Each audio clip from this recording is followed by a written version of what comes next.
Come on in. There's some chairs up in the front around here. Make sure if you get a seat if you'd like one. Thank you all so much for coming to our Oceanside office opening.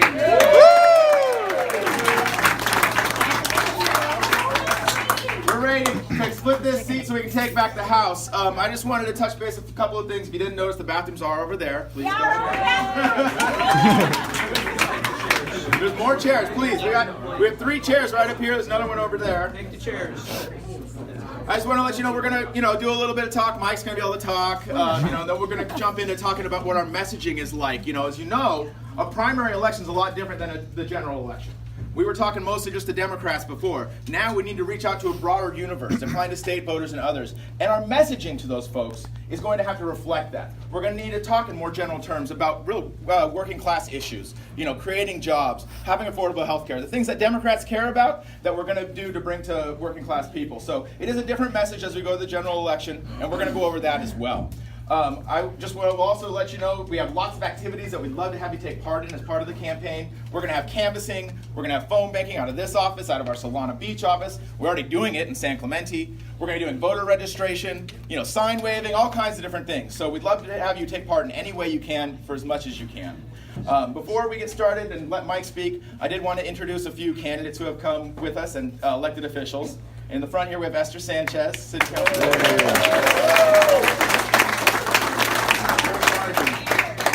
Castellano, running for state senate, who won the San Diego County portion of that district. So hopefully, right behind her, Michelle Gomez, running for county supervisor. Esteban Valderas, running for Oceanside School Board. Thank you all for joining us. Looking forward to have a unity office here so that we can get Democrats elected up and down the ballot. Without further ado, I'd like to have Mike come ahead and speak and tell you about why he's running. Thank you. Thank you. Can I start by having a big round of applause for Kyle and all the team?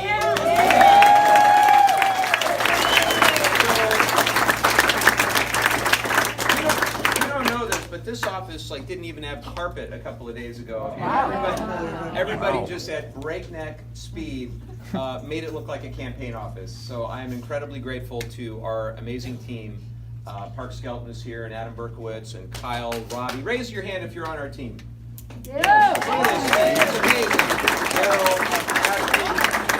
And I want to introduce Ashley because a lot of you are going to be going to our Solana Beach office. If you come here to Oceanside, you're going to see Kyle. Yeah. If you go to San Clemente, you're going to see Blake. I think Blake's actually working right now in our San Clemente office. And if you go to Solana Beach, you're going to see Ashley Padilla. So thank you very much, Ashley. And I want to introduce our campaign manager. I want to give a shout out to some very important people to me. My wife, Chrissy, who's amazing.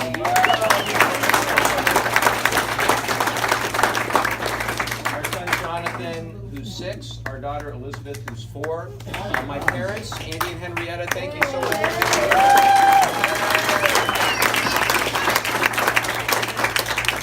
So we had a heck of a primary. Yeah. And I know a lot of you in this room were with us. There are quite a few in this room who weren't with us. What I can tell you is that now we're all together. We're moving forward, and there's a common adversary. There's a common adversary in the White House, and that has control of Congress right now. And we've got to do something collectively to stand up for our values again. Yeah. We now have, I was just in Washington this past week, and we now have unprecedented circumstances in our country. And the values that I believe in, that I know so many of you believe in, where we're stronger when we respect and appreciate each other on the basis of our differences, whether that be our gender or our race, our religion, our country of origin, our gender identity. It was just at Pride over the weekend. We know that all of those differences strengthen us. That basic respect, that basic appreciation that brought my grandparents from Mexico on one side, brought our family from Eastern Europe on the other side, where we knew that America was a land of opportunity, but also a place where we were really respected the world over and had moral leadership the world over, where we acted ethically and responsibly. And what I now see, unfortunately, is our democracy being eroded from within. And so I look at this upcoming election in November. There's so many issues that we could talk about. My background in environmental policy, you could talk about things like covering everyone with great health care, including those that have pre-existing conditions, including making sure that we have coverage for mental health. You could talk about making sure that we have common sense gun violence prevention measures, making sure that ultimately we have pay equity and that reproductive freedom is always withheld. But at the end of the day, this is about upholding our democratic values and our democratic institutions. And what we have right now in Washington is a president who would undermine the free press, who would undermine the independent court system, and believes that anything that is negative news is fake news, or at least he wants the American people to believe that. So we have a profound responsibility to stand up for what we believe right now, to stand up for the dreamer who wants to become a citizen, who's working incredibly hard, to stand up for somebody who just wants the opportunities that their grandparents and their parents had. We now face a critical test, and we are right in the middle of that test here in the 49th Congressional District, because I think everybody in this room knows that our district is one of the most competitive races in the entire country. Everybody knows that, right? Yes. And for the last 18 years, we've had someone supposedly representing us, Darrell Issa. No, we don't. No. But at the end of the day, he only represents those at the very top of the economic spectrum, the very top 1%. And now we've got somebody named Diane Harkey. You've all heard of Diane Harkey? Yeah, well, yeah. Diane Harkey in many ways is Issa 2.0. She has never voted the way that we would want a member of Congress to vote. She's never voted for the environment. She voted against the implementation of the Affordable Care Act in California. She voted against having health care for those with pre-existing conditions. She has voted against our wonderful brothers and sisters in the labor movement, the working people of this district. She's voted for those at the very top of the economic spectrum when it comes to taxes. And oh, by the way, their tax policies, the Republican tax policies, have hurt the working class families of this district because if you pay state and local taxes and you took that deduction and it's now capped at $10,000, that hits you in the pocketbook. That hits a lot of people in the pocketbook, like my wife and I, who've done pretty well. It hits a lot of people in the pocketbook, maybe those that have even voted for Darrell Issa in the past. When Diane Harkey puts tax fighter out there, I think the taxes that she's fighting to keep low are her own.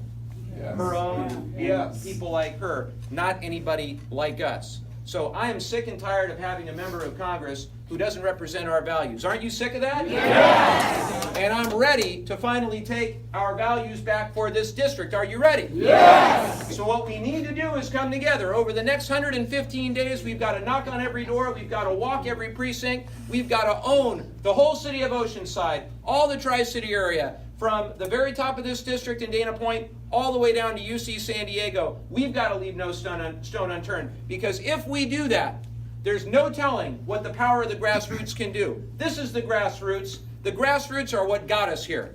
Now, many of you know in our primary race, we were outspent by a lot. Everybody knows that, right? If you turn on your television, you would see ads, and they weren't our ads. You'd see that other people's ads. Now, they did.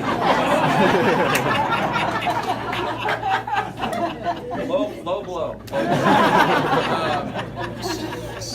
Somebody told me that we got outspent on television 40-1 by one of the campaigns, 20-1 by another of the campaigns. But I have to tell you all something.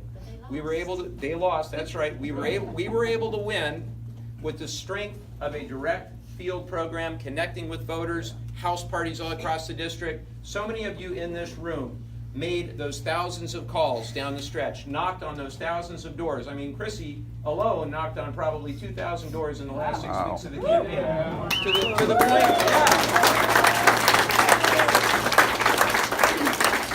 to the point where some of the other campaigns thought that we were putting her up to it, or that she was doing it, she didn't want to do it. She was out there because she cares very deeply about the values that we all share. That's what motivates me every single day. Now, I can tell you this is not going to be easy. When you take a look at the finance reports that just came out this morning, as a matter of fact, you see that Diane Harkey, a Republican opponent, is already getting money from the Koch brothers. She's already getting money, oh yeah, she's already getting money from the big oil companies. She's already getting money from all those interests that we don't like. And I can tell you that we're also going to stand on principle, and we're going to run this campaign without taking a penny in corporate PAC money. And we are dedicated to the proposition that we've got to get the big money out of politics, and we've got to make sure that if I'm so fortunate to get to Washington, that it's on the back of the grassroots. And I'm completely dedicated to that. So I'm really encouraged by some of what I've seen in the last few weeks. We've got our pollster here, Diane Feldman from Washington, D.C. Because we're going to yeah, you can give it up. Yes. And the first poll, now I don't want anybody to get overconfident, okay? Promise me that you won't get overconfident. We're going to, no matter what the polls say, we're going to run as though we're the underdog every step of the way. But the first poll came out, and it shows us 3 points ahead of Diane Harkey. Wow. So we're really excited about that. The finance numbers literally came out today, and it shows that our campaign in the period of time between May 17th and June 30 outraised Diane Harkey's campaign about 3 to 1, 3.5 to 1. Wow. So and that's despite the money from the Koch brothers and the rest, so we're very excited about that. Now, there's a huge caveat. Coming from DC last week, they believe that the Republican Party, the Koch brothers, the Sheldon Adelsons, all the rest of these people are going to spend approximately $5 million in our district to try to beat us. So we're going to get outspent this time, just like we got outspent on June 5th.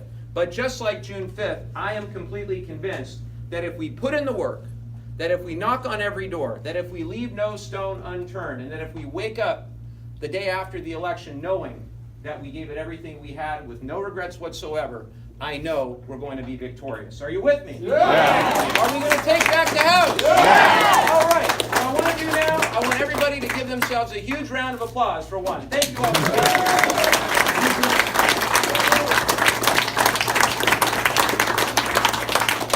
And I would love to take a little bit of Q&A, do some Q&A. For those of you who are going to be going out, I think people are going to actually start knocking on doors today. Yeah. That's like amazing. We don't just show up and eat and have fun, but we're actually going to go out and do some community engagement. Hopefully the weather is going to, not be too bad today. Get plenty of water. Stay very hydrated out there. Please eat all of this food. But before you go out there, I would love to answer any questions that you may have, and I'm going to be sticking around throughout the afternoon. So I'm so grateful to you all. And go right ahead. Go, well, I just want to say, if you have questions about the actual process of door knocking and phone banking, I'll go over those in a little bit. This is more questions that only Mike can answer. How do we deal with or know what is the truth about the negative campaign that others did regarding your work with oil companies and organizations that we don't like? So we have a whole 2 or 3 page document that we can give you with the truth, with the facts. And the reality is that in the primary, the negative campaigning, is probably nothing like it's going to be in the general. I know that the Republicans are going to throw everything that they can, whether it be true or untrue. I can tell you I'm really proud of all the work that I've ever done. That I always have tried in my professional career to reduce greenhouse gas emissions and to fight for sustainability and renewable energy, and happy to go through the specifics of that. Just the same, my work as an attorney, things get a little distorted sometimes out there on the campaign trail, but I can tell you that I'm very proud of all the work that I've done, and I'm happy to go through the specifics with you, or Kyle or anybody on our team can actually walk you through, kind of point and counterpoint. We don't know exactly how Diane Harkey is going to attack us, but I'm sure they're going to attack early and often. And just the same, I think that we're going to have a robust discussion about Diane Harkey's record as well. I have my own curiosity about it, so that was what my Sure. question was. Absolutely. So I can tell you that I've worked on sustainable energy for about 13 or 14 years. I've worked on everything from solar to wind to waste to energy. And at my last company, we worked on a joint research project to clean up the emissions from an Exxon plant out in Alabama. That turned into I worked for Exxon, or I was a lobbyist for Exxon. I'm not, I haven't been, I never have been a lobbyist. I try to clean up emissions, not create them as much as possible. Good. Okay, thank you. Thank you. Go, oh, Bob, you had your hand up. Well, I think I saw on the financial end. Yeah. And the grassroots financial and the anti-Koch brothers, didn't Citizens United come out in endorsement of you? Like Yes, so last we week? got endorsed. We've gotten endorsed by a lot of people. It's amazing. After the primary, a lot of endorsements have come through. Citizens United. Yes, so we've been endorsed by a group called End Citizens United, which is committed to getting the corporate money out of politics. And as part of that, you take a pledge that you will not take a dime in corporate PAC money, either as a candidate or as an elected official. So I'm very proud of that endorsement. Harold? Do you have any ideas as to how you're going to coordinate with all the groups in all 49 districts? Like which specifically? There's some we're not allowed to coordinate. All the Democratic clubs, number one. Yeah. I didn't see any endorsements yet from the clubs.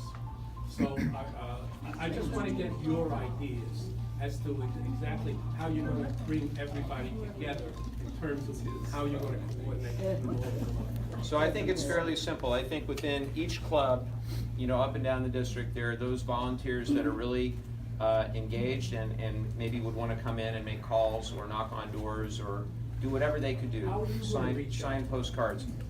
Very simple. A number of the clubs, we've already been in touch with their presidents about how to directly engage their supporters, their club members. We're literally gonna go to every club in this district in the coming weeks, I would say, to the extent we haven't already. I know some like Demco, we've already been in close consultation, and for those people that are interested in, coming and helping out, we'd love to have them.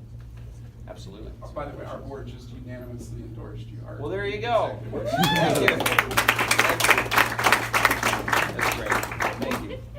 Yes. I am very concerned about the Democrats throughout the state, as well as here being attacked by the 12-cent gas tax. Yeah. When in fact, gas has gone up 60 cents above the 12 cents, that nobody's holding, who's really responsible for The oil companies, that's. The oil company yeah. and the buildings and policies. Sure. So I Well, hope some of our literature will deal with the truth. Yeah, I think it's fairly simple. I'm sure Diane Harkey would love to turn this race into a discussion about the gas tax, but the reality is it's just about basic safety. The federal government has failed to pass a comprehensive infrastructure package, even though every week is infrastructure week in DC, if you listen to Trump. They haven't gotten it done, and they haven't gotten it done for some time, which has forced California, which has a lot of infrastructure in desperate need of repair, to make a state investment. And I think you all have to ask yourself a question. It's about safety, and it's also about a lot of those local projects. There's about $250 million with a B, dollars coming to the 49th district for basic repair, basic safety. This is like, it's not optional for us to have safe roads for people to drive on. Now, I'm not a huge fan of some aspects of this, but I think on balance we have to ask ourselves, do we want safety or not? And so if they want to make it about that, I will say, hey, the voters are going to have a say of the state. The federal government needs to stand up and do its job and really make sure that they pass a comprehensive infrastructure package, which is something I'd love to be part of. Thank you for the question. Yes? Well, I have neighbors. I've done a lot of canvassing for the last 4 years through Go Team. I love it. And so I know people pretty well in my area. And I had 2 neighbors just in the last week or so express disillusionment. And, what good is it gonna do? And that sort of thing. And I said, well, we can't stop, we gotta keep going. Do you have any words that we could Well, use? I would encourage them. The Republicans have had a playbook now for about 30 years to try to make government as ineffective as possible, to try to make particularly young people believe that their vote doesn't count. And it's a disgraceful strategy, but they've been at it now for 3 decades. I would just remind everybody that who we have in our federal office here in the district matters a lot about things that we're concerned about. It matters about if you care about the environment, if you care about clean air and clean water, a cleaner beach, getting the nuclear waste off our coast at San Onofre. It matters. If you care about your friends, your neighbors that have pre-existing conditions or have other special health needs, having coverage that is affordable and accessible. it matters who you elect in Washington, D.C.